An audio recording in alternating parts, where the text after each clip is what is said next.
औज़ुबिल्लाहि मिनश्शैतानिर्रजीम बिस्मिल्लाहिर्रहमानिर्रहीम। शुरू अल्लाह के नाम से जो रहमान रहीम करीम खालिक मालिक राज़िक वाहदहु ला शरीक है और उसका कोई सानी नहीं। हज़ारों करोड़ों लामतनाही दुरूद व सलाम अल्लाह के प्यारे नबी सल्लल्लाहु अलैहि वसल्लम के नाम। Gentlemen, we start our lecture 17 and you know as usual before starting the lecture मैं आपसे कुछ अच्छा मैसेज शेयर करता हूँ। आज का मैसेज है जो कि अल्लाह के प्यारे नबी की हदीस शरीफ है। अल्लाहुम्मा या मुक़ल्लिबुल क़ुलूब सब्ते क़ल्बी अला दीनका। ओ अल्लाह, ऐ मेरे मालिक, ऐ मेरे खालिक, O one who turns the hearts, जो कि दिलों को, ऐ मेरे मालिक, दिलों को फेरने वाले, make my heart steadfast upon your दीन, मेरे दिल को, मेरे कल्ब को, मेरे ज़हन को अपने दीन पे मजबूत फरमा। आमीन सुम आमीन। दूसरा मैसेज है जो मैसेज ऑफ गुडनेस है, मैसेज ऑफ पॉजिटिविटी है और मैसेज ऑफ प्रैक्टिकल लाइफ है। Hard work beats talent when talent doesn't work hard. ये बहुत ज़रूरी बात है। हमारे घरों में, हमारी फैमिली में, हमारे बड़े, हमारे छोटे, स्पेशली जो स्टूडेंट तबका है, मैं उसकी बात करने लगा। हम कहते हैं जी फलाना बहुत टैलेंटेड है, फलाना बहुत लायक है, फलाना बहुत इंटेलिजेंट है, फलाने का IQ लेवल बहुत हाई है। भाई ये सारी चीज़ें सिफर हैं till the time one learns to work hard. जिसकी ज़िंदगी में मशक्क़त नहीं है, जिसकी ज़िंदगी में मेहनत नहीं है, जिसकी ज़िंदगी में चीज़ों को मेहनत के साथ करने का दमखम नहीं है, उसकी ज़िंदगी का कोई फ़ायदा नहीं है, चाहे वो जितना भी टैलेंटेड हो। इसलिए ये मैसेज दिया गया, हार्ड वर्क बीट्स टैलेंट। जो हार्ड वर्क है, मेहनत है, वो यकीनन टैलेंट को बीट कर देती है। When talent doesn't work hard, जब कितना भी टैलेंटेड बंदा हो, जब वो काम नहीं करेगा तो हार्ड वर्क उसको बीट कर देगा। मेरी आपसे गुजारिश है, मेरी आपसे रिक्वेस्ट है कि अल्लाह के प्यारे नबी की एक हदीस है जो मैं आपसे शेयर करता हूँ कि अल्लाह उस पर ख़ास रहम करे जो काम भी करे खूबसूरती के साथ करे। तो मेरी आपसे गुजारिश है, रिक्वेस्ट है, अर्ज है, as a colleague, as a student, as teacher, as a community member, कि जो काम करते हैं दिल से करें, विलिंगनेस के साथ करें और मेहनत के साथ करें। Gentleman, before we move forward तो पहले एज यूजुअल मैं आपसे लेक्चर 16 की समरी शेयर करूंगा सो दैट कि we are on the same page और हम अंडरस्टैंड करें कि हमारी कौन कौन सी चीज़ें किस तरह और कैसे हमने उनको लेके चलना है। A merchandising company earns income by buying and selling goods, which are called merchandise inventory. Merchandise inventory की बात हुई थी कि merchandise company जो है it earns income by buying and selling goods, which are called merchandise inventory. Two basic systems for accounting for merchandise inventory are used. One is the perpetual inventory, एक को perpetual inventory system कहते हैं और दूसरे को periodic inventory system के नाम से याद किया जाता है। मर्चेंडाइजिंग अकाउंटिंग के दो बिजनेस दो पैरेलल सिस्टम्स हैं। एक होता है परपेचुअल इन्वेंट्री सिस्टम, दूसरा होता है पीरियोडिक इन्वेंट्री सिस्टम। तो वो है A multi-step income statement goes through a series of steps or subtotals to arrive at net income. जो मल्टी स्टेप इनकम सिस्टम होता है, स्टेटमेंट होती है, it goes through a series of steps और subtotals to arrive at net income, जो कि different सब step से गुजरता हुआ ये नेट इनकम तक पहुंचता है। उसके बाद हमने we explain the accounting for the freight cost and we also discuss the recording of goods purchase, जो कि आइटम परचेज होते हैं उनकी रिकॉर्डिंग कैसे की जाती है, इस मौजू पे हमने बात की थी। Then we discuss the factors involved in recording salaries, sales returns, allowances and discounts के डिफरेंट सिस्टम जो सेल्स, अकाउंट्स और रिटर्न्स को डील करते हैं, उसके मतलब भी हमने डिस्काउंट्स को भी बात की थी। We also discuss the factor to be considered in selecting an inventory system, कौन सा इन्वेंटरी सिस्टम कैसे सिलेक्ट किया जाना चाहिए, उसके डिफरेंट फैक्टर्स पे भी बात की थी। तो gentleman will start the lecture 17 which deals with the accounting for the merchandising activities. Merchandising activities के लिए अकाउंटिंग क्या चीज है, कैसे होती है, इस पे हम बात करेंगे। The cost of goods sold, the cost of goods sold COGS in the income statement of any business that sells merchandise but not in the income statement of the business which sells only services. ये जरा conceptually आप थोड़ा clear हो जाए, मैं आपकी clarity के लिए इसको रिपीट कर देता हूँ। The cost of goods sold, that is generally इसको COGS भी कहते हैं, in the income statement of any business, जो भी बिजनेस हो, that sells merchandise but not in the income statement of a business which sells only services.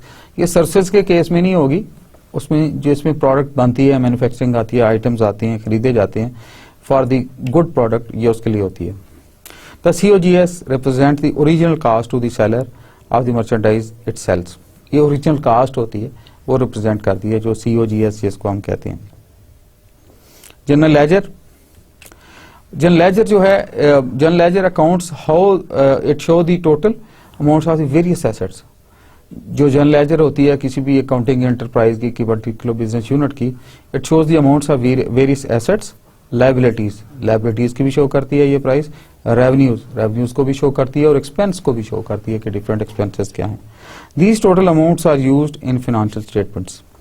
ये सारी amounts जो हैं फाइनेंशियल स्टेटमेंट्स में यूज होती हैं। To elaborate more detailed information about these total we use subsidiary ledgers.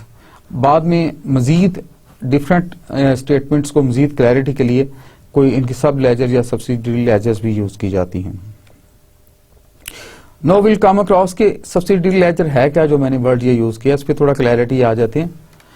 What all they show, they needed to show the amounts receivable from the individual customers.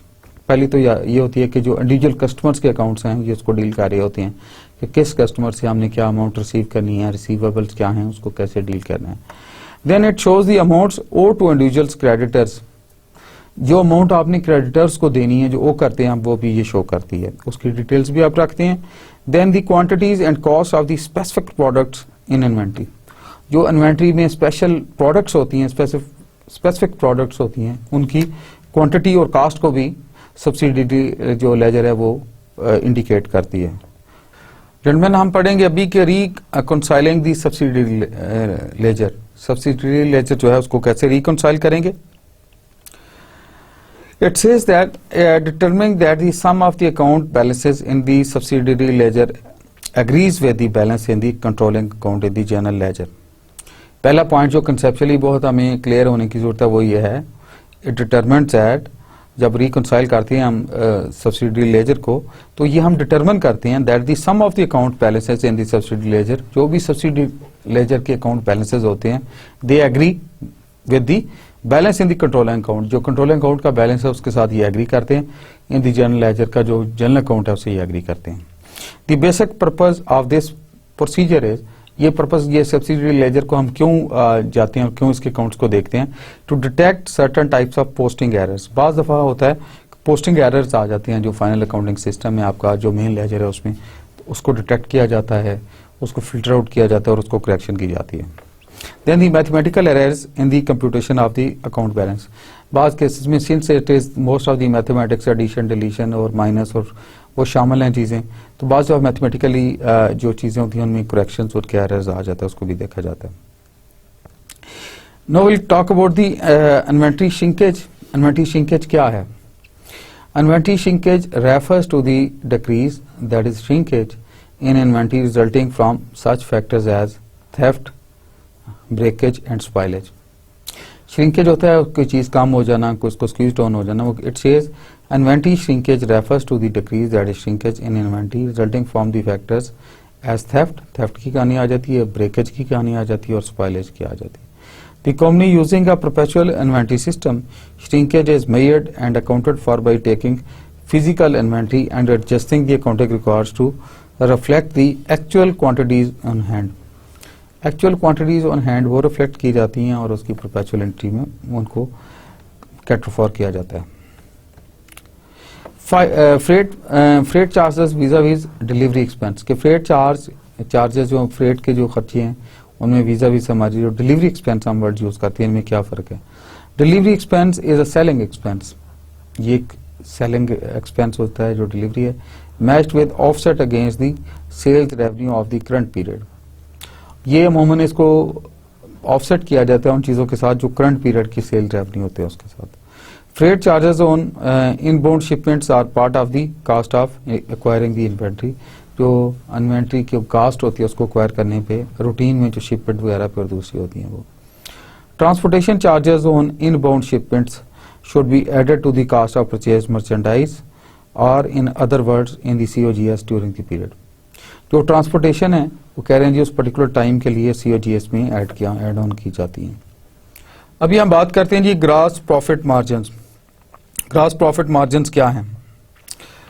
Gross profit margins they are also called gross profit rate is gross profit expressed as a percentage of the net sales revenue. जो net sales revenue होता है उसकी percentage के तौर पे इनको show off किया जाता है। Gross profit margins can be computed for the business as a whole. पूरे बिजनेस के लिए भी ये कंप्यूट किए जा सकते हैं। फॉर स्पेसिफिक सेल्स के लिए भी, and for the individual products, यानी आप पूरे बिजनेस को भी ले सकते हैं इसमें gross product margin profit margin में, एक पर्टिकुलर सेल को भी ले सकते हैं, एक इंडिविजुअल प्रोडक्ट को भी ले सकते हैं with the percentage. Management often may improve the company's overall profit margin by raising sales prices or by concentrating sales efforts on products with higher margin. अच्छा जी, मैनेजमेंट कैसे अपना कंपनी का प्रॉफिट मार्जिन इंप्रूव कर सकती है? Number एक तो उन्होंने बताया बाय रेजिंग सेल प्राइसेस, या तो आप अपनी सेल प्राइसेस पे को रेज कर दें, और by concentrating sale efforts on products with higher margin, या तो आप अपनी सेल प्राइस बढ़ा दें या जो ज्यादा मार्जिन की प्रोडक्ट्स हैं उनकी सेल बढ़ा दें, उसको करें तो इस तरह आप as enterprise as a business unit आपकी ग्रॉस प्रॉफिट मार्जिन में फर्क आ जाएगा। For a manufacturing company, management often is able to increase margin by reducing the cost of manufacturing. बास केसेस में मैन्युफैक्चरिंग के केस में हर एक का अमूमन सीधा फोकस एक ही होता है, कॉस्ट ऑफ प्रोडक्शन कम की जाए, कॉस्ट ऑफ मैन्युफैक्चरिंग कम की जाए, उससे भी प्रॉफिट जो है ग्रॉस प्रॉफिट मार्जिन जो है ये बढ़ जाता है। तो हम बात करें जी नेट सेल्स कि नेट सेल्स क्या होती हैं। नेट सेल्स हैं जी, these are the gross sales revenue, जो कि ग्रॉस सेल्स रेवेन्यू है, less sales returns and allowance and minus sales discount, जो कि सेल्स डिस्काउंट निकाल के वो है। The most widely used measure of dollar sales volume, ये जो डॉलर वॉल्यूम है उसको मोस्ट वाइडली यूज किया जाता है। Usually first figure shown in an income statement, जो कि सबसे पहले इनकम स्टेटमेंट में जनरली सबसे पहले रिफ्लेक्ट किया जाता है। The increase in net sales normally is reviewed as a positive change. अगर नेट सेल्स में इंक्रीज हो तो एक पॉजिटिव चेंज के तौर पे लिया जाता है। To evaluate a specific company's performance it is necessary to determine the reasons for this change. अगर चेंज बढ़े और फाइनेंशियल इम्पैक्ट उसका बढ़े तो नेट सेल्स बढ़ती हैं और उसको उस लिहाज से पॉजिटिवली व्यू किया जाता है और it's a good for the enterprise or the business unit. अभी हम बात करेंगे कि using the information in the financial statements. Financial statements में जो इंफॉर्मेशन हैं फाइनेंशियल ट्रांजैक्शंस की, फाइनेंशियल एक्टिविटीज की, किस तरह यूज की जाती हैं, किस तरह अप्रोप्रिएटली पोस्ट की जाती हैं, उस पर हम बात करेंगे। अभी inventory is particularly important because inventory ज्यादा इंपॉर्टेंट है क्योंकि it is a large current asset on the balance sheet, जो कि सबसे ज्यादा बैलेंस शीट में करंट एसेट के तौर पर लिया जाता है, that is inventory. It becomes a large expense on the income statement, income statement पे भी इसका लार्जर एक्सपेंस आता है, लार्जर इम्पैक्ट आता है, and it is vulnerable to theft और मिसयूज। बास केसेस में मैंने शुरू में बात की थी, इन्वेंट्री मिसयूज भी हो जाती है, ब्रेकेज भी हो जाती है, चोरी भी हो जाती है, तो वो फैक्टर सारे इसमें ज़हन में रखे जाते हैं।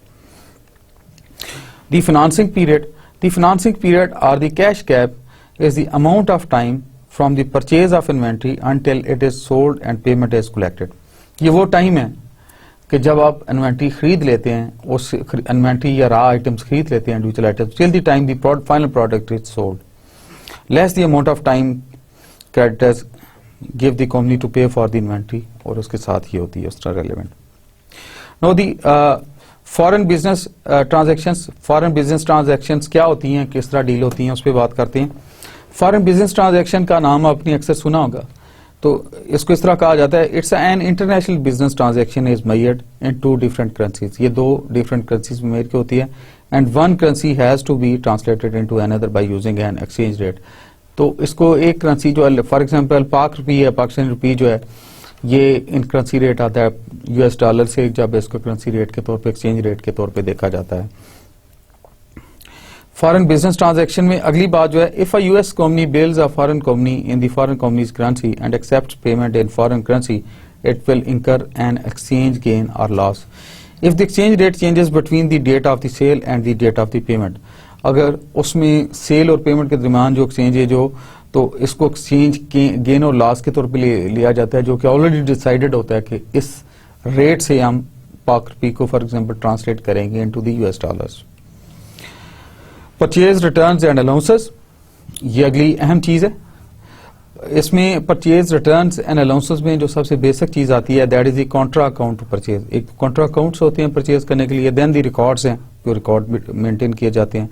रिकॉर्ड्स में हमारी प्राइस कंसेशंस आफ्टर परचेज, जो कि परचेज होने के बाद प्राइस कंसेशंस है, उसका रोल आता है। And the returns of the merchandise, merchandise का जो रिटर्न आता है उस पर भी हम बात करते हैं। हम बात कर रहे थे we want to talk about the purchases discounts. Purchases discounts क्या चीज है? These are the contra accounts to purchase, ये जो कॉन्ट्रा अकाउंट्स हैं जो परचेज करने के लिए वो हैं। रिकॉर्ड्स क्या हैं? रिकॉर्ड्स में cash discounts allowed for payments with in a discount period, ये डिस्काउंट पीरियड के दौरान जो कैश पेमेंट्स की जाती हैं वो हैं रिकॉर्ड्स के तौर पे रखी जाती हैं। Net cost of purchases, net cost of purchases क्या है?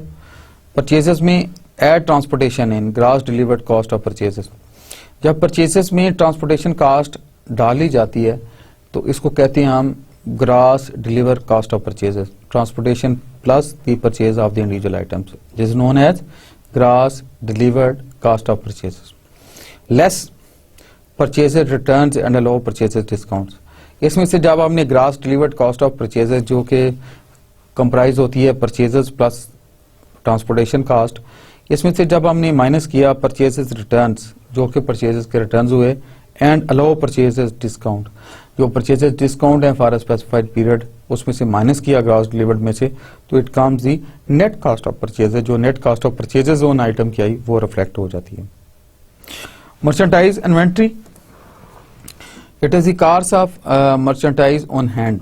मर्चेंटाइज का ऑन हैंड जो कास्ट है उसको मर्चेंटाइज इन्वेंट्री के तौर पे याद किया जाता है, और amount determined by the physical count of units and hand and pricing at the respective cost. एक तो ये है cost of merchandise on hand, ये उसकी कास्ट है। दूसरा, this is the merchandise inventory is the amount determined by physical account of units on hand, जो कि हाथ में फिजिकल अकाउंट यूनिट है, and pricing at respective cost, और रिस्पेक्टिव कॉस्ट के साथ उनको लिया जाता है। हम बात कर रहे थे gross margin on sales. Sales पे ग्रॉस मार्जिन क्या होता है, ये क्या है, वो it is defined. It is what is the gross margin on sales? It is the difference between net sales and cost of goods sold. जो net sales हैं उनके और कॉस्ट ऑफ गुड्स, जो एक्चुअल कॉस्ट ऑफ गुड्स है जो cell हुई है, उनके दरमियान डिफरेंस को कहा जाता है gross margin on sales. Gross means must still deduct expense, यानी स्टिल एक्सपेंस जो है उसमें से डिडक्ट होंगे, ये उसका मीनिंग है। अभी there is a term known as operating expenses. What are operating expense, इस पे हम बात करेंगे। ऑपरेटिंग एक्सपेंस में पहली चीज आती है सेलिंग एक्सपेंसेस, जो प्रोडक्ट सेल करने के एक्सपेंसेस होते हैं। These are the expenses incurred in advertising, advertise करने पे, मार्केटिंग करने पे, सेलिंग एंड डिलीवरिंग। यानी सेलिंग एक्सपेंस में क्या क्या चीज आ गई, जो चीज की एडवर्टाइज करने पे, जो शो कॉल्ड हम मार्केटिंग पे खर्चा आया वो, उस प्रोडक्ट को सेल करने पे, सेल करने पे जो खर्चा आया वो, और डिलीवरिंग जो उसको ऑन कोड आपने कस्टमर को डिलीवर की, these all are known as they are covered under the heading of selling expenses in case of the accounts. General and administrative expenses, ये एक दूसरी टर्म है जो जनरल और एडमिनिस्ट्रेटिव एक्सपेंस के तौर पे जानी जाती है। उसमें क्या क्या चीज आती है?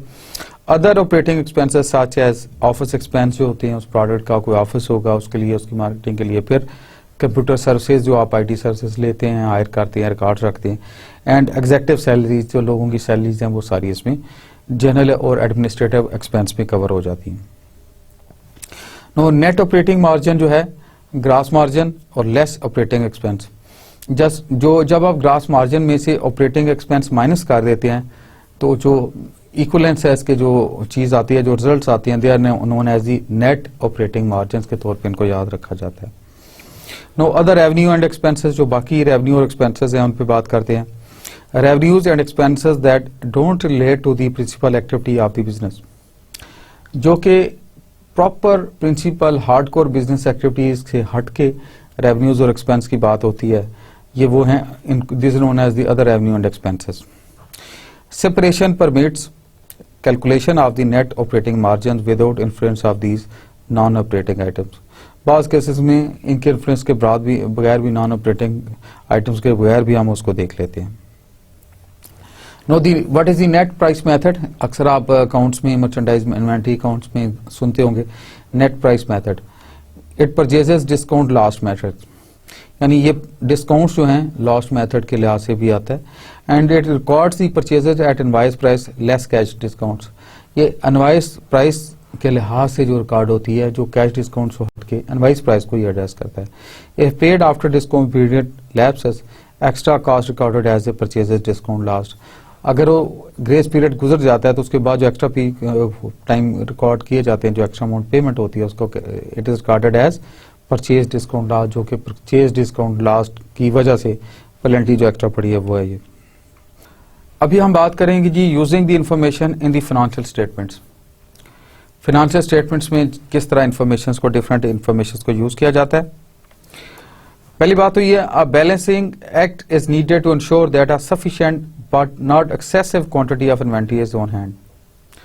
यानी जो बहुत ज्यादा नहीं, ऑन हैंड जो रिक्वायर्ड बेयर मिनिमम जिसको कहें थ्रेशोल्ड, जो इन्वेंटरी है वो अपने पास होनी चाहिए। Two ratios help evaluate the management of inventory, कि इन्वेंटरी को कैसे रखना है, किस लेवल पे रखना चाहिए, उसकी तादाद, क्योंकि दो रेशोज उसके लिए सपोर्टिव रेशोज यूज की जाती हैं। पहली रेशो है इन्वेंटरी टर्नओवर रेशो और दूसरी है डे सेल्स इन इन्वेंटरी। पहली यानी जो इन्वेंटरी को रखने को मेंटेन करने के लिए जो गाइडलाइंस हैं उसमें से पहली इन्वेंटरी टर्नओवर रेशो है, second is day sales in inventory, के कितने दिन लगे पिछली इन्वेंटरी को डिस्पोज ऑफ होने में। तो इन्वेंटरी टर्नओवर जो है जनरली इसका जो फॉर्मूला है as shown on this slide, inventory turnover is equivalent to the cost of goods sold, जो हमने आइटम सेल किया final product goods sold, divided by average inventory. जो हमारी एवरेज इन्वेंटरी थी, इसको अगर हम कॉस्ट ऑफ गुड सोल्ड को अगर हम डिवाइड करें एवरेज इन्वेंटरी से, तो हमारी इन्वेंटरी टर्नओवर रेशो की बातचीत आ जाती है। फॉर एग्जांपल दूसरी जो मेथड था, जो जैसे इन्वेंटरी का हमें बड़ा क्लियर इंडिकेटर मिलता है, उसको कहते हैं day sales in inventory. Day sales in inventory क्या है? Days sales in inventory is equal to 365 days, mean साल पूरे के डेज हो गए, डिवाइडेड बाई इन्वेंटरी टर्नओवर को जब ले लिया, जो पिछली स्लाइड हमने फाइंड आउट की थी, तो this comes the day sales in inventory. अभी हम अगर इस इंफॉर्मेशन को एनालाइज करें जैसा स्लाइड में शो किया है, और नेट सेल्स इंक्रीजिंग और डिक्रीजिंग, हमने ये देखना है कि हमारी नेट सेल्स इंक्रीज हो रही हैं, डिक्रीज हो रही हैं। What is the percentage change in the net sales? अगर पॉजिटिव की तरफ गई है नेट सेल्स, परसेंटेज चेंज क्या है कि ज्यादा सेल हुई है। अगर नेगेटिव की तरफ गई नेट सेल कम हुई है परसेंटेज में, तो कितनी परसेंटेज कम हुई है। And is percentage of the cost of goods sold और टू नेट सेल्स इंक्रीजिंग और decreasing. Cost of goods sold को जो परसेंटेज है टू द नेट सेल्स, जो उन कास्ट की गुड्स जो आइटम की जो टोटल कास्ट है उस प्रोडक्ट की, इसकी रेशियो जो नेट सेल्स के साथ है, ये बढ़ रही है या कम हो रही है? ये अगला आइटम। अभी अगला जो क्वेश्चन है जो हम इंफॉर्मेशन एनालाइज करते हैं अपने बिजनेस एंटरप्राइज बिजनेस के लिए, वो है इस ग्रॉस मार्जिन परसेंट इंक्रीजिंग और डिक्रीजिंग। जो ग्रॉस मार्जिन परसेंटेज है इंक्रीज हो रही है या डिक्रीज हो रही है। Then is percentage of the operating expense to net sales increasing और डिक्रीजिंग। जो हमारी परसेंटेज है to operating expense to the net sales, ये इंक्रीज हो रही है या डिक्रीज हो रही है। अगला सवाल है इस ग्रॉस मार्जिन परसेंट इंक्रीजिंग और डिक्रीजिंग।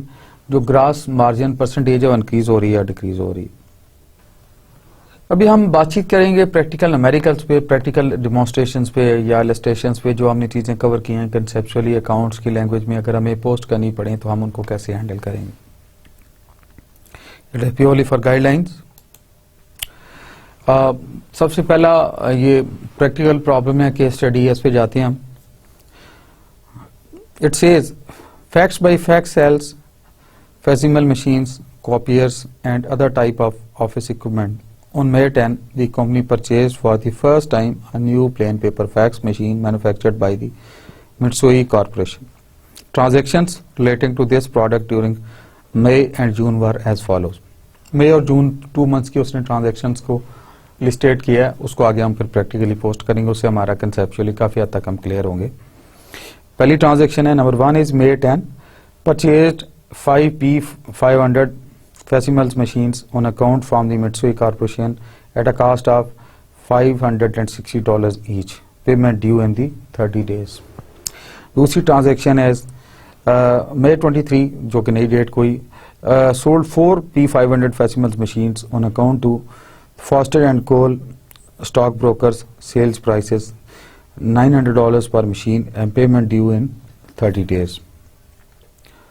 फिर उन्होंने तीसरी ट्रांजैक्शन की May 24 purchase an additional 7 Fesimal machines on account from Mitsui cost $560 per machines, $560 and payment due in 30 days. Then June 9 को इन्होंने 9 जून को paid $2,800 cash to Mitsui Corporation for the Fesimal machines purchased on Monday May 10, जो कि 10 मई को purchase की थी, उसकी इन्होंने पेमेंट जाके 9th of June कर दी. June 19 को sold 2 500 Fesimal machines to Tri-State Realty for cash and sales price is $950 per machine. June 22 को इन्होंने एक और इनकी फाइनेंशियल इवेंट हुआ. They collected $3,600 from Foster and Cole in full settlement of the credit sales on May 23. हमने जो पिछली मई और जून की इस कंपनी की ट्रांजैक्शंस पढ़ी हैं उसको पोस्ट करने के लिए, उसकी रिकॉर्डिंग के लिए, अकाउंटिंग के लिए कुछ इंस्ट्रक्शंस हैं, वो उस पर गौर करते हैं. So that we do it in the light of these instructions. पहली it says prepare a journal entries to record these transactions in the accounting records of fact by facts. The company users perpetual inventory system. Perpetual inventory system के तहत हमने इसको recording करनी है financial transactions. Then post the appropriate information upon these journals entries to an inventory subsidiary ledger account. Subsidiary ledger account में हमने उनको post करना है जिसके मतलब हमने शुरू में पढ़ा है. And how many P500 Fesimal machines were in inventory on May 31st? May 31st को available machines कितनी थी कंपनी के पास? From what accounting record did you obtain the answer to this question? कौन से अकाउंटिंग रिकॉर्ड से हमने देखा कि May 31st को इतनी मशीन्स कंपनी के बैलेंस में पड़ी हुई थी. अभी हम आ जाते हैं इसके सोल्यूशन पे जी. We all know कि सबसे ऊपर कंपनी का नाम आएगा. It says facts by facts. Then journal है उसके ऊपर लिखा जाएगा. Extreme left column is for the dates, जो उसकी ट्रांजैक्शन है, जैसे मई 10, मई 23, जून की आगे आएंगी ट्रांजैक्शन. उसके बाद दरमियान में जो है अकाउंट्स टाइटल और उनकी एक्सप्लेनेशन है. फिर उसके डेबिट है, फिर क्रेडिट है. सबसे पहले आते हैं मई 10 को जो इन्वेंट्री की बात की इन्होंने इन्वेंट्री पे 2800 डेबिट में लिया और इसको क्या किया इन्होंने क्रेडिट कहाँ किया to accounts payable. That is Mitsui corporation को जो $2800 इन्होंने पे करने थे वो इन्होंने क्रेडिट पे ले लिया और उधर से डेबिट कर दी इन्वेंट्री के हेड में इसको. And it purchase 5 Fesimal machines eight the rate of $560 पर machine which is due in 30 days. फिर दूसरी एंट्री इन्होंने पोस्ट की जो आपको नजर आ रही होगी. दैट इज अकाउंट्स रिसीवेबल के हेड से. अकाउंट रिसीवेबल में फोस्टर एंड कोल के नाम से 3600 की आई. इन्होंने उसमें इनको डेबिट पे लिया 3600 पे और इनके टू सेल अकाउंट 3600 इन्होंने माइनस किया. It sold 4 Mitsui 500 fax machines on account and sales price of 900 per machines. Payment due within 30 days, जो विद इन 30 days की इनकी ट्रांजेक्शन हुई थी. हम इसकी मई 23 की एंट्री की बात कर रहे थे जो कास्ट ऑफ गुड सोल्ड थी. That is $2,240. इधर से डेबिट हुई और इन्वेंट्री अकाउंट पे उन्होंने क्रेडिट पे ले ली $2,240. It is to adjust inventory records for the cost of 4 P500 fax machine sold to Foster and Cole. आपको याद होगा 4 मशीनें जो उन्होंने सेल की थी 560 के हिसाब से मई 23 को की टोटल अमाउंट आई $2,240. पर मई 24 को इन्होंने ट्रांजैक्शन की इन्वेंट्री अकाउंट पे 3920 इन्वेंट्री अकाउंट पे इन्होंने डेबिट कर दी और क्रेडिट पे इन्होंने लिया to accounts payable. That's Mitsui वालों को जो इन्होंने पे करने थे $3920. It purchases 7 P500 fax machines at the rate of 560 payment in due in 30 days, जो कि विद इन नेक्स्ट 30 days में ड्यू है. अगली एंट्री जो आपको नजर आ रही है वो है जून 9 की. जून 9 को इन्होंने अकाउंट्स पेएबल में मित्सुई कॉर्पोरेशन के $2800 जो हैं वो इसको डेबिट किया, लेकिन इन्होंने कैश अकाउंट के क्रेडिट पे ले ली दोस्त $2800. ये कौन सी थी? इन्होंने जो मित्सुई कॉर्पोरेशन को पे किए थे फॉर परचेज ऑन May 10, जो वो थे जो 30 days वाली अकाउंट ट्रांजैक्शन थी, ये वो है $2800 की जो May 10 को हमने परचेज किए थे इन्होंने. फिर जून 19 की ट्रांजैक्शन आ गई. कैश अकाउंट से 1900 इधर से डेबिट हो गए और टू कैश अकाउंट क्रेडिट में आ गए, क्योंकि इधर से आपने डेबिट की और कैश अकाउंट की तरफ क्रेडिट आ गए. बेसिकली इन्होंने sold 2 P50 fax machines for cash और इन्होंने 2 मशीनें कैश पे दी थी और पर आइटम उसकी प्राइस थी $950। अच्छा, आगे आप देखें गौर से, जून 19 को इनकी अगली ट्रांजैक्शन थी जो कि इन्होंने रिकॉर्ड की थी। It was the cost of 2 P50 fax machine sold, that is 560 के रेट से इन्होंने की थी, $1120 थे वो। ये मशीनें जो 2 इन्होंने सोल्ड की थी, तो एक इन्होंने पहले उसकी एंट्री की cost of good sold. Cost of good sold में जो प्रोडक्ट सेल की उसकी उन्होंने एंट्री कर दी $1120 पे। अच्छा, जब इससे डेबिट पिन लिखी तो इसको किसी क्रेडिट पे भी लेना था, तो इन्होंने डबल एंट्री सिस्टम के तहत टू इन्वेंट्री अकाउंट के हेड में इसको क्रेडिट पे ले लिया। फिर इन्होंने 22 जून को एक और ट्रांजैक्शन की थी जो कि collected account receivable from the sale on Monday 23। जो 23 में इन्होंने चीजें सेल की थी उसका इनको कैश आया था, तो कैश अकाउंट में डेबिट हो गया 3600 और वो रिसीव हो गया to account receivable Foster and Cole की तरफ से आया हमें 3600 रुपीज। अभी आप गौर करें, ये बहुत थोड़ी कंसेप्चुअल स्लाइड है, इस पर जरा गौर से फोकस कीजिएगा।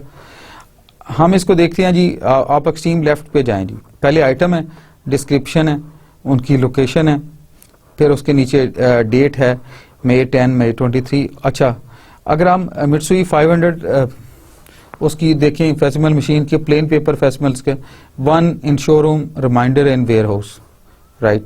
सेकेंडरी सप्लायर में नन और इन्वेंट्री लेवल मिनिमम 1 और मैक्सिमम 10 है जो कि मित्सुई कॉर्पोरेशन का है। अभी डेट वाइज इसकी समरी अगर आप बनाएं, May 10 पे आ जाते हैं। 5 यूनिट इन्होंने परचेज किए, कास्ट उसकी 560 थी, $2800 के आगे।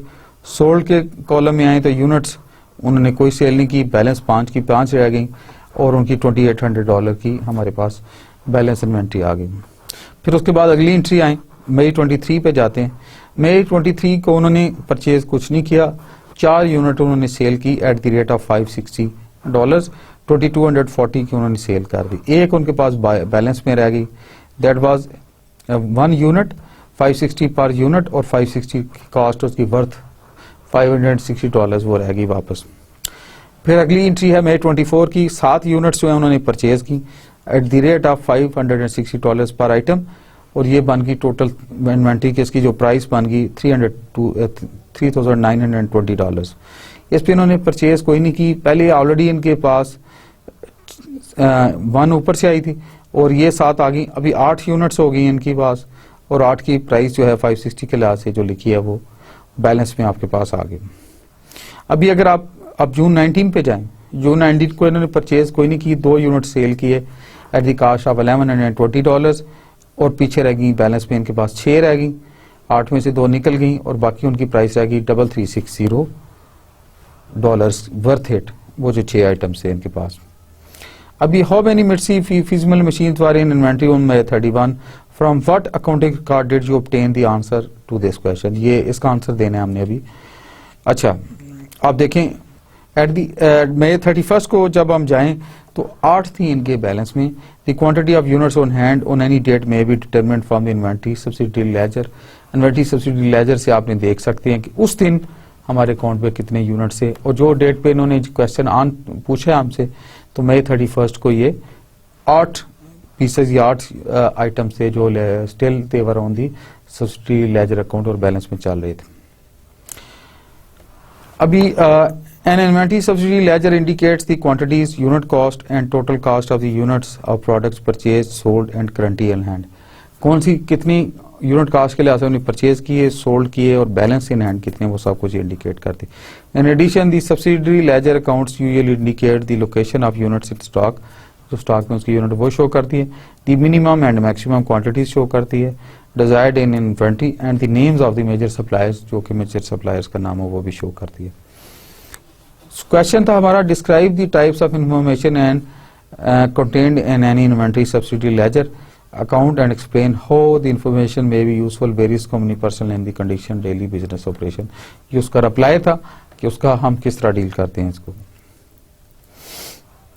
अगली चीज जो उन्होंने पूछी, describe the type of information contained in any inventory subsidy ledger account and explain how this information may be useful to various company personnels in conduction daily business operation के लिहाज से क्या होगी।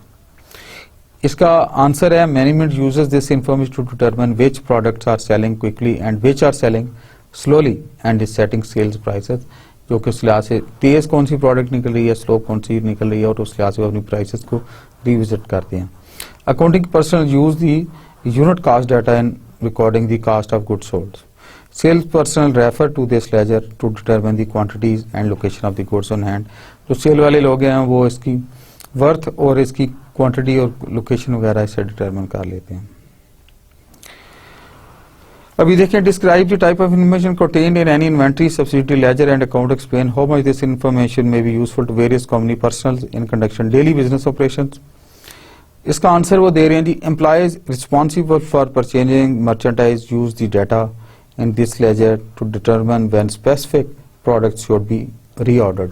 कोई भी स्पेसिफिक प्रोडक्ट जब reorder की जाती है तो उसको उस वक्त दिया जाता है.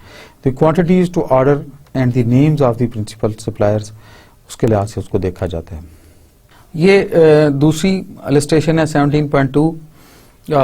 हमने इसका नाम रखा. ये एक प्रैक्टिकल एग्जाम्पल है, केस स्टडी है, जो कि हमारे सारे अकाउंट्स की पोस्टिंग में और उसको सॉल्व करने में प्रैक्टिकल अकाउंटिंग सिस्टम के लिए हमें गाइड करेगी, जो आज हमने पढ़ा. लेट्स सी इसकी हम पहले इसकी डिस्क्रिप्शन पढ़ते हैं और फिर अकॉर्डिंगली उसको पोस्ट करते हैं और डिस्कस करते हैं. It says Explorer Scope sales state of the art telescopes. ये टेलीस्कोप कंपनी है to individuals and organization interested in studying the solar system. At December 31st last year the company's inventory amounted to be $1,20,000 की उनकी company के assets थे, inventory थी. And during the first week of January this year the company made only 1 purchases and 1 sale. पिछले साल उनकी inventory जो थी वर्थ 1,20,000 थी और जनवरी में पूरे महीने में उन्होंने नेक्स्ट मंथ 1 परचेज की और 1 सेल की. These transactions were as follow.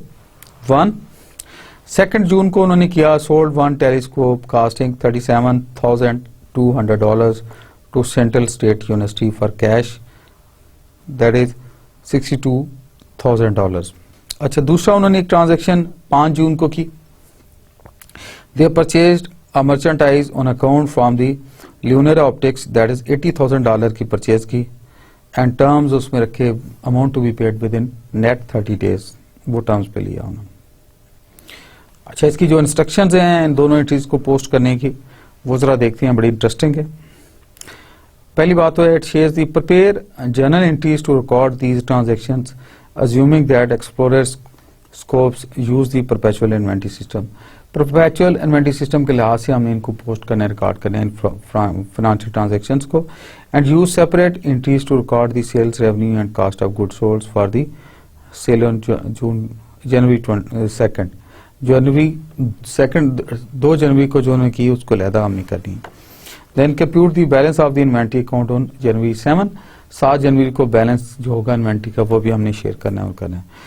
और तीसरी रिक्वायरमेंट है इनकी, prepare journal entries to record 2 transactions assuming that Explorer Scopes are periodic inventory management system.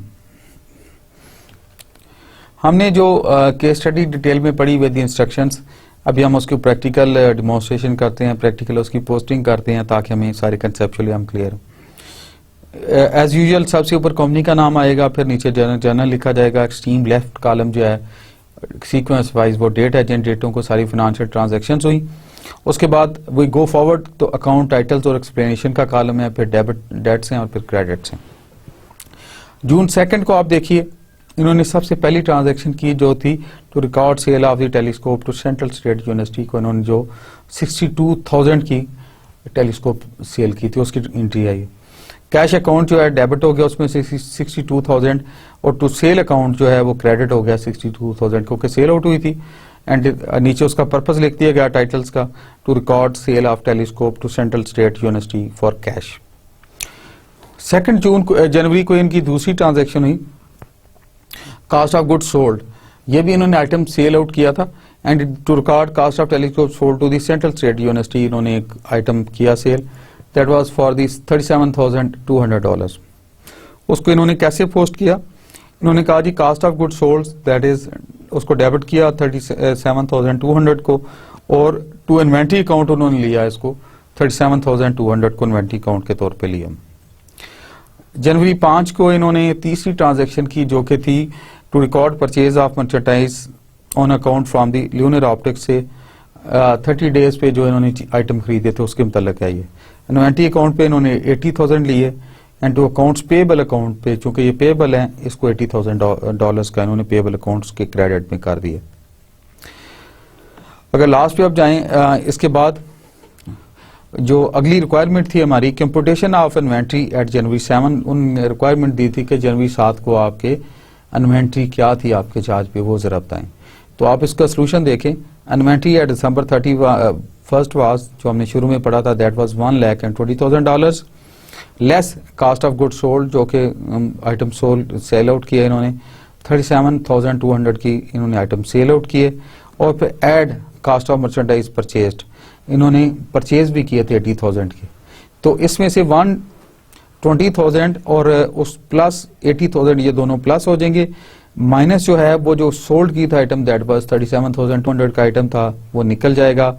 So inventory on January 7 was $1,62,800, ये इनका नेट बैलेंस आएगा।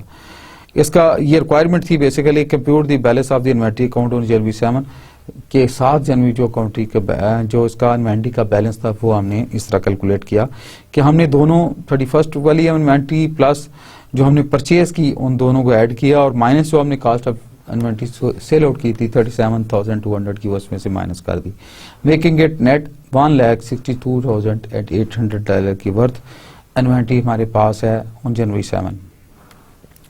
तीसरी रिक्वायरमेंट थी इनकी, prepare a journal entries to record the two transaction assuming that explorer scope uses the periodic inventory system। हमने तीसरी requirement ये दी गई थी, पीरियडिक इन्वेंट्री सिस्टम को फॉलो करते हुए तो इन दो ट्रांजैक्शन को कैसे रिकॉर्ड करेंगे वो आप शो करेंगे।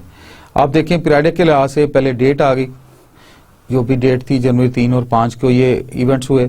फिर accounts title and explain, cash account में 62,000 इन्होंने लिया, सेल अकाउंट में 62,000 वाली एंट्री आ गई। बेसिकली ये वो है to record a sale of telescope to the central state University वाली जो थी, उसको पहले इन्होंने कैश अकाउंट पे डेबिट में किया और सेल अकाउंट के क्रेडिट में लिया, क्योंकि वो उनको दी थी इन्होंने। दूसरी एंट्री जो बड़ी अहम थी वो जनवरी 5 को हुई थी ट्रांजेक्शन, वो थी to record purchase of the merchandise on account from the Lunar Optics. जो ल्यूनर ऑप्टिक्स से नेट 30 डेज पे इन्होंने परचेज की, तो उसके मुतल्लिक है। इन्होंने कहा परचेजेज अकाउंट को में से डेबिट हो गया ये 80,000, और टू अकाउंट्स पेबल अकाउंट में से 80,000 क्रेडिट हो गया उसको। तो ये डबल एंट्री सिस्टम के तहत दोनों जगह इनकी एंट्री आ गई। अगली रिक्वायरमेंट थी इसकी कि compute the cost of goods sold for the first week of January assuming use of the periodic inventory system, use your answer to part B as the ending inventory। Part B के जो transaction थी ending inventory के तौर पे लें, तो उन्होंने कहा जी कि फर्स्ट वीक ऑफ जनवरी में आपका स्टेटस क्या है वो जरा दिखाएं। तो उसके कास्ट ऑफ गुड्स सोल्ड की रिक्वायरमेंट थी। आप देखें इन्वेंट्री जनवरी 1 को जो थी मैंने आपसे शेयर किया था कि 1,20,000 की थी। परचेज जो 80,000 की परचेज हमने की उसको एड ऑन कर दें, तो बेसिकली ये $2,00,000 वर्थ की हमारे पास इन्वेंट्री थी। Cost of goods available for sale जो थी 1 जनवरी को बनती है $2,00,000 की थी। अच्छा, लेस इन्वेंट्री जनवरी पर पार्ट बी जो कि 7 जनवरी को इन्वेंट्री आउट होगी उसमें से, तो वो निकाली। तो कॉस्ट ऑफ गुड्स सोल्ड उसमें से 2,00,000 में से 1,62,000 निकाले, तो $37,200 की वर्थ वो कास्ट ऑफ गुड्स सोल्ड निकल आई हमारे पास। अगली इको जो रिक्वायरमेंट है, 5वीं रिक्वायरमेंट है इसके स्टडी की, वो ये थी which inventory system do you believe that a company such as Explorer Scope would probably use, explain your reasoning. एक ऐसी कंपनी जो ट्रांजैक्शंस आ रही हैं, आप कौन सा सिस्टम समझते हैं कि हमें यूज करना चाहिए, उसका आंसर है the company would probably use the perpetual inventory system because it sells merchandise with the high unit cost and has a relatively smaller number of sales transactions.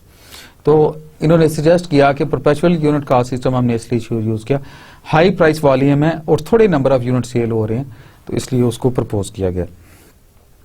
Gentleman, just for your understanding, जैसे conceptually हम बात कर रहे थे, account में theoretical बातें हो रही थी, तो 2 इलस्ट्रेशन 2 प्रैक्टिकल केस स्टडीज मैंने पहले शेयर किए हैं just for your good comprehension के अकाउंट में कैसे पोस्ट करते हैं चीजें। ये तीसरी केस स्टडी है जो मैं आपसे शेयर करने लगा हूँ। पहले इसके हम डिस्क्रिप्शन पढ़ते हैं, फिर उसकी केस स्टडी को पोस्ट करेंगे, सारी एंट्रीज को डिसाइड करेंगे so that we are conceptually clear कि कौन सा फिगर कैसे आया। तो this case study says the following is a series of related transaction between Texas wholesale corporation and Boot Hill a chain of retail stores इन दरमियान जो दो बिजनेस यूनिट के दरमियान जो ट्रांजैक्शन हुई उसकी डिटेल बता रहे हैं।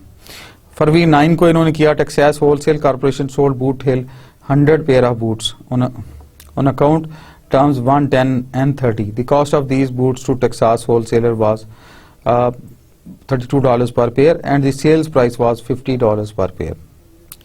फरवरी 12 को इन्होंने united express charger $162 for delivering this merchandise to Boot Hill. These charges were split evenly between the buyer and the sellers and were paid immediately in cash. इन दोनों ने immediately उसको कैश पे किया जो ट्रांसपोर्टेशन चार्जेस थे।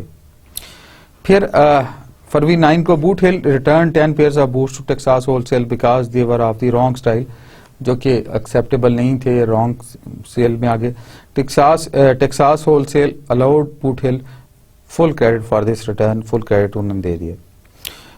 Then there was fourth transaction फरवरी 19 को Boot Hill paid the remaining balance due to Texas Wholesale within the discount period. जो बूट हिल वाले थे, जो ट्रेलर्स थे, इन्होंने मेन कंपनी मैन्युफैक्चरिंग को विद इन डिस्काउंट पीरियड वो पेमेंट कर दी। Both companies use a perpetual inventory system, दोनों कंपनियां जो है परपेचुअल इन्वेंटरी सिस्टम यूज कर रही हैं। तो इसको आगे चलते हैं, इसकी इंस्ट्रक्शन क्या है, हमने क्या क्या करना है। अज्यूमिंग दैट कि बोथ ही business unit use the perpetual inventory system को यूज कर रही हैं। तो इंस्ट्रक्शन ये है इनकी पहली, record the series of transaction in journal of Texas wholesale corporation. The company records less at the gross sales price, company record का जो लेस ग्रॉस सेल्स प्राइस के लिहाज से। सेकंड रिक्वायरमेंट है इनकी, record this series of transaction in the journal of Boot Hill वालों की भी उनमें जर्नल में करें। The company records purchase of merchandise at net cost and uses a transaction in account to record transaction charges on inbound shipment के basis पे वो करती हैं। तो we come to the practical details. ये इसका सोल्यूशन है, प्रैक्टिकल डिटेल है जो आपकी गाइडलाइन के लिए है। एज यूजुअल आपने देखा होगा सबसे ऊपर हमने चूंकि पहले टेक्सास होलसेल कॉर्पोरेशन की बात कर रहे हैं तो उनका नाम ऊपर आ गया, फिर नीचे जर्नल आ गया, तो हमने लिखा journal entries by Texas wholesale corporation. Extreme left column जो है जिन डेट्स में ये ट्रांजेक्शन हुई वो हो गई, अकाउंट टाइटल और एक्सप्लेनेशन हो गई, फिर डेबिट और क्रेडिट का खाना आ गया। पहली एंट्री जो 9 फरवरी को हुई थी, अगर आपको याद हो, that was to they sold merchandise on account terms that is 1, 10 and 30 पे उन्होंने किया था।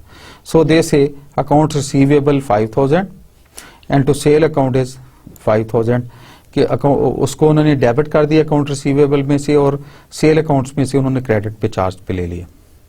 दोबारा फरवरी 9 को की दूसरी एंट्री हुई, that was the to record the cost of merchandise sold 100 pair at the rate of 1000 का $32 पर पेयर के लास्ट से उन्होंने किया था। 100 पेयर सेल आउट किए थे, तो टोटल जो करेंसी थी वो $3200 की बनी थी। तो उन्होंने कहा cost of goods sold debit कर दिया 3200 और क्रेडिट कर दिया उन्होंने टू इन्वेंट्री अकाउंट के चार्ज पे उन्होंने ले लिए $3200। तीसरी ट्रांजैक्शन जैसा कि हमें केस स्टडी में आपने देखा होगा, पढ़ा था कि फरवरी 12 को इन्होंने डिलीवरी एक्सपेंस किए and these are the paid delivery charges on outbound shipments. आपने देखा होगा कि शिपमेंट दोनों ने शेयर करने का डिसीजन किया था, तो ये डिलीवरी चार्जेस हैं आउटबाउंड शिपमेंट्स के। तो इसकी ट्रांजैक्शन कैसे इन्होंने की, इन्होंने कहा जी डिलीवरी एक्सपेंस जो हैं इसको डेबिट किया $81 और टू कैश अकाउंट उसको क्रेडिट कर दिया $81। अभी फरवरी 13 को इन्होंने तीसरी ट्रांजैक्शन की, that was the customer return merchandise. आपने देखा होगा 10 पेयर उन्होंने रिटर्न भी किए थे एट द कॉस्ट ऑफ 50 पर पेयर के हिसाब से। तो इन्होंने उसकी $500 जो डॉलर्स बनते हैं किस तरह इन्होंने उसको पोस्ट किया। It was done on February 13, sales return and allowances that was $500 उसमें से डेबिट हुए तो अकाउंट्स रिसीवेबल बूट हिल वालों ने की तरफ से आगे $500। उसके बाद इन्होंने एक अगली एंट्री थी इनकी फरवरी 13 की, it the reduce US for the cost of merchandise return, वो $32 वो पर पेयर के लास्ट से जो उन्होंने दिए थे। इन्वेंट्री अकाउंट पे $320 इन्होंने ले लिए, to cost of goods sold उसमें से $320 जो हैं क्रेडिट में चले गए। फरवरी 19 को एक अहम ट्रांजैक्शन हुई थी, that was the collected amount due from the boot hill less $500 return and less 1% cash discount of remaining is $4,500 balance, that is 4,500 into 1% that comes to be $45। so इन्होंने ये किया, कैश जो उनसे आए $4,455 आ गए। सेल्स डिस्काउंट उन्होंने, जो कि डिस्काउंट अनाउंस था विद द ग्रेस पीरियड, $45 निकाल दिए। टोटल अकाउंट रिसीवेबल जो हुए, जब 44,055 में से 45 निकाले, उसमें ऐड ऑन किए उन्होंने, तो इट बिकम्स $4,500 जो हैं इन्होंने टू काउंट रिसीवेबल बैलेंस के अगेंस्ट ये लिए इन्होंने। अभी आप देखें आगे इन्होंने क्या किया। अभी दूसरी जो हम इन्वेंट्री अभी डिस्कस कर रहे हैं, जो बूट हिल वालों ने ट्रांजैक्शंस की उसकी अलहदा कर रहे हैं। पहले हमने टेक्सास वालों की थी, बूट हिल की हो रही है। फरवरी 9 को आपने देखा है इन्होंने इन्वेंट्री अकाउंट्स पे लिए $4,950 to account payable, that is 4,950 ही क्रेडिट पे लिए। ये कौन सी एंट्री है? They purchase 100 pairs of boots in term 1, 10 and 30, net cost 49.5% per pair, 1% less पे इन्होंने लिए थे। आपको it was initiative given by the main manufacturer. फरवरी 12 को इन्होंने ट्रांसपोर्टेशन की 81, इन्होंने दोनों ने शेयर की थी अगर आपको याद हो। तो कैश अकाउंट भी इन्होंने चार्ज पे लिया क्रेडिट पे $81। It paid transportation charges in bound shipments के तौर पे इन्होंने लिया। फरवरी 13 को इन्होंने accounts payable Texas wholesale corporation ने $495 जो हैं इन्होंने डेबिट में लिए। तो इन्वेंट्री अकाउंट में इन्होंने $495 क्रेडिट पे किए। It return 10% of boots to suppliers, net cost 49.50 के हिसाब से ही आई थी। फरवरी 19 को इन लोगों की, जो बूट हिल वालों की एक और ट्रांजेक्शन थी, it was paid within discount period balance to Texas wholesale, जो विद इन ग्रेस पीरियड इन्होंने वो विद इन शेड्यूल टाइम पे किया था, उसकी एंट्री है। It's accounts payable to Texas whole corporation 4,555, और इन्होंने क्रेडिट कर दिया टू कैश अकाउंट्स की तरफ, वही अमाउंट जो उधर से उन्होंने डेबिट की थी। अभी इस केस स्टडी की कुछ चीजें हैं, कंक्लूजन हैं जो आपसे शेयर करना चाहते हैं। Boot Hill doesn't always have enough cash on hand to pay for purchases within the discount period, however it has a line of credit with this bank which enables Boot Hill to easily borrow money for short periods time and annual interest rate of 9%. The bank charges interest only for the number of days until Boot Hill repays the loan. Daily के हिसाब से उस पे loan लग रहा है, जो interest उस लोन पे लग रहा है वो ये कहना चाह रहे हैं।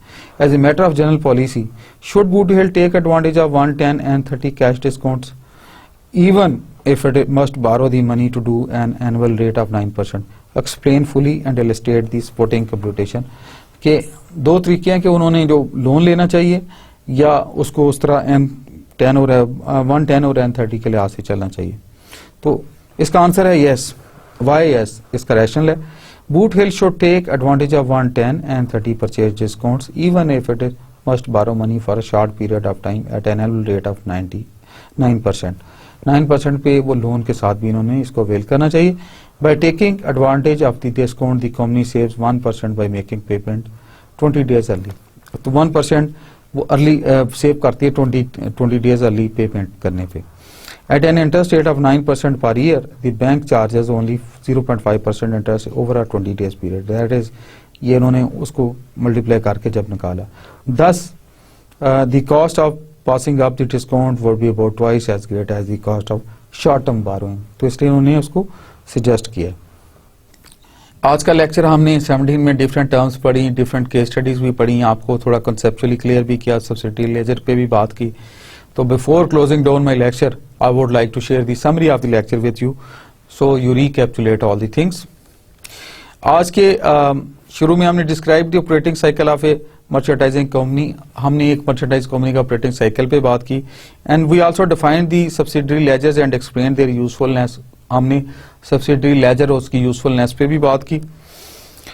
उसके बाद हमने account for the purchase and sale of merchandise in a perpetual inventory system with the practical examples. मैंने 3 प्रैक्टिकल एग्जांपल्स शेयर की आपसे, केस स्टडीज, उनको कैसे हमने पोस्ट करना है डिफरेंट जर्नल्स में और किस तरह उनके कैश बैलेंस अकाउंट और डेबिट्स वगैरह करना है to take on the clear error free accounting system. We also shared the analysis of the inventory part of the financial statement कि इन्वेंट्री जो है इसका फाइनेंशियल स्टेटमेंट में क्या रोल होता है और एक गिवन पॉइंट ऑफ टाइम में इन्वेंट्री बैलेंस क्या होता है, उस पर हमने बात की थी। We also explained the different factors involved in calculating the inventory cost। जो इन्वेंट्री कॉस्ट को डिफरेंट फैक्टर्स हैं उस पर बात की हमने। साथ ही हमने we also defined and explained the special journal and explained their usefulness। जो स्पेशल जर्नल्स हैं उनकी हमने रिक्वायरमेंट, उनकी यूजफुलनेस पे भी बात की, सो दैट के क्लैरिटी आए और हमें पता हो कि हमने एरर फ्री अकाउंटिंग सिस्टम कैसे मेंटेन करना है। We also accounted for additional merchandising transactions related to purchase and sales.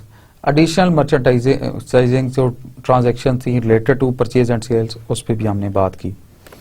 We also computed gross profit margins and explained its usefulness. Gross profit margins क्या हैं, उसकी यूजफुलनेस पे और उस पर थ्योरेटिकली हमने बात की। Gentleman, with this I come to the end of my lecture.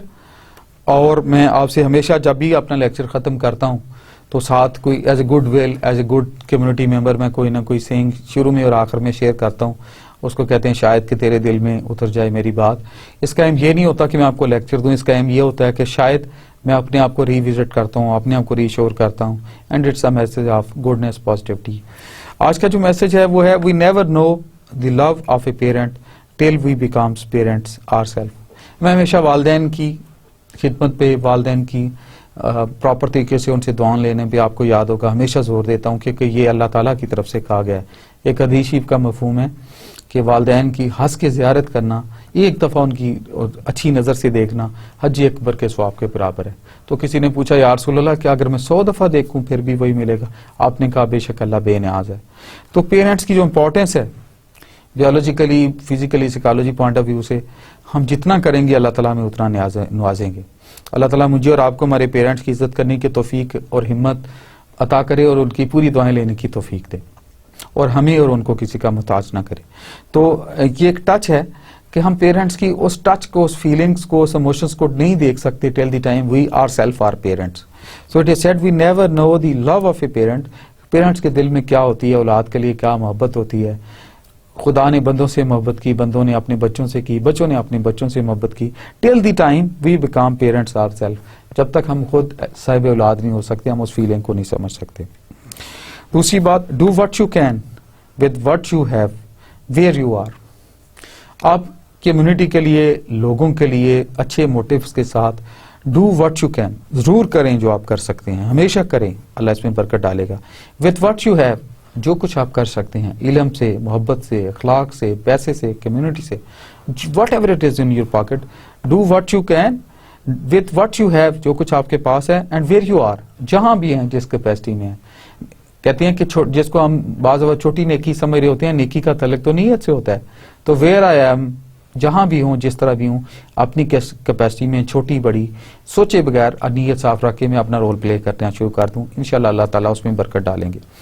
मैं आपसे इस मोटिवेशन के साथ, इस दुआ के साथ इजाज़त चाहूँगा कि अल्लाह ताला मुझे और आपको हमेशा वालिदैन का मुअद्दब बना दे, मुझे और आपको और हमारे प्यारों को कायनात में रब्बे ज़ुल जलाल अपने सिवा किसी चीज़ का मोहताज ना करे, और मेरे और आपके दिल में जो जो दुआएं हैं अल्लाह ताला मनवान उसी तरह कबूल करे, और हमें नेकी की, अच्छाई की और भलाई के रास्ते पर रखे, दिलों का सुकून दे, कामयाबियाँ दे, और जो जो हमारे दिलों में दुआएं छुपी हुई हैं अल्लाह ताला उसी तरह कबूल करे। तो मेरी तरफ से आपको सलाम, और उससे बढ़ के आपके पेरेंट्स को सलाम, और उनको ख़ास दुआओं की अपील, क्योंकि एक हदीस शरीफ में आता है, अल्लाह के नबी की हदीस है, उसका मफहूम है, ए मुसलमानों, जब किसी को दुआ देते हो तो दिल खोल के दुआ दें, क्या पता किसी की नसीब की खुशी आपकी दुआ की मुंतज़िर हो।